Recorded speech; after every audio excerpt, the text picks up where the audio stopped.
एक आदमी आधी रात को पसीने से लथपथ उठता है। उसकी आंखों में डर समाया हुआ है। उसने अभी-अभी एक अजीब-सा सपना देखा है।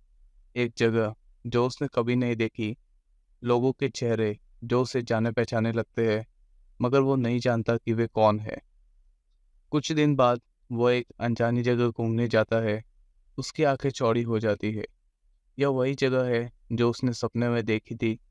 वही गलियाँ, वही इमारतें, वही लोग। मगर ये कैसे संभव है? सपने तो सिर्फ मन की कल्पना होते हैं, या फिर यह किसी और दुनिया की झलक थी? हम हर रात सपनों की दुनिया में प्रवेश करते हैं, मगर हमें इसका एहसास नहीं होता। वैज्ञानिक इसे दिमाग की हलचल बताते हैं, मगर कुछ सपने ऐसे होते हैं जो असली से भी ज़्यादा वास्तविक लगते हैं। कभी-कभी हम उन जगहों पर होते हैं जिन्हें हमने कभी देखा ही नहीं। कभी-कभी हम उन लोगों से बात करते हैं जिन्हें हम जानते ही नहीं। यह महज एक भ्रम नहीं हो सकता। कुछ तो ऐसा है जो हमारी समझ से परे है। क्या हो अगर ये सपने नहीं बल्कि किसी और दुनिया की यादें हो? इतिहास में कुछ लोगों ने ऐसे सपनों का जिक्र किया है जो बाद में सच साबित हुए। अब्राहम लिंकन ने अपनी मौत के कुछ दिन पहले सपना देखा था कि वह एक ताबूत में लेटे हुए है। कुछ ही दिन बाद उनकी हत्या हो गई। टाइटैनिक जहाज के डूबने से पहले कई लोगों ने पानी में डूबने के डरावने सपने देखे थे। क्या यह महज इत्तेफाक था या फिर कोई अनदेखी चेतावनी? कुछ वैज्ञानिक मानते हैं कि हमारा मस्तिष्क सिर्फ यादों को नहीं, बल्कि दूसरे आयामों से आने वाली तरंगों को भी पकड़ सकता है। यानी जब हम सोते हैं तो हमारा अवचेतन मन किसी और दुनिया से कनेक्ट हो सकता है। आधुनिक भौतिकी बताती है कि हम केवल 3 आयामों में नहीं रहते। कई वैज्ञानिक मानते हैं कि हमारे जैसे अनगिनत ब्रह्मांड हो सकते हैं जिन्हें पैरेलल यूनिवर्स कहा जाता है। अगर यह सच है तो क्या हमारे सपने किसी दूसरे ब्रह्मांड की खिड़की है? क्या हो अगर जब हम सोते हैं तो हमारी आत्मा या चेतना अस्थायी रूप से किसी और दुनिया में चली जाती है? शायद हम वहाँ किसी और रूप में मौजूद हो, किसी और नाम और पहचान के साथ।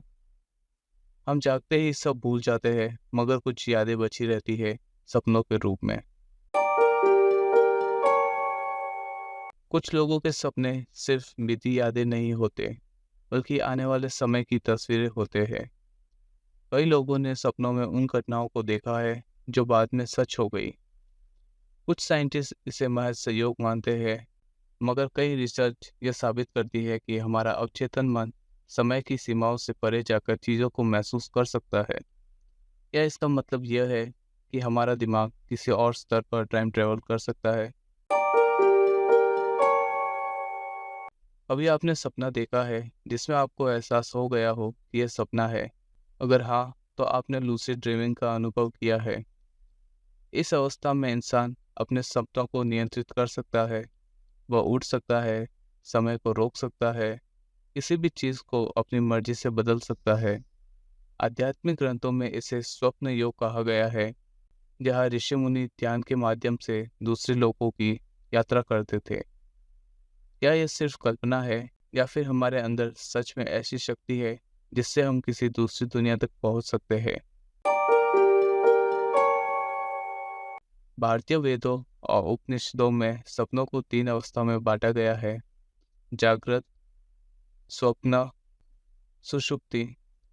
मगर एक चौथी अवस्था भी है, तुर्य। यह वह अवस्था है जहाँ आत्मा ब्रह्मांड की गूढ़ शक्तियों से जुड़ जाती है। कुछ योगियों और संतों ने सपनों के माध्यम से अलौकिक ज्ञान प्राप्त किया है। क्या हो अगर हर रात हम भी किसी दूसरी हकीकत में प्रवेश करते हैं, मगर हमें इसका एहसास नहीं होता? हर रात जब हम सोते हैं तो हमारा मस्तिष्क एक नए संसार में प्रवेश करता है। कभी यह सिर्फ दिमागी खेल होता है, मगर कभी-कभी यह कुछ ऐसा दिखाता है जो वास्तविकता को चुनौती देता है। क्या सपने महज कल्पना है या फिर यह किसी और ब्रह्मांड की झलक? क्या हम सपनों के जरिए अपने अतीत, भविष्य या किसी अनदेखी दुनिया को देख सकते हैं? शायद इसका जवाब अभी विज्ञान के पास नहीं है, मगर जो भी हो, एक बात तो तय है, सपने सिर्फ सपने नहीं होते।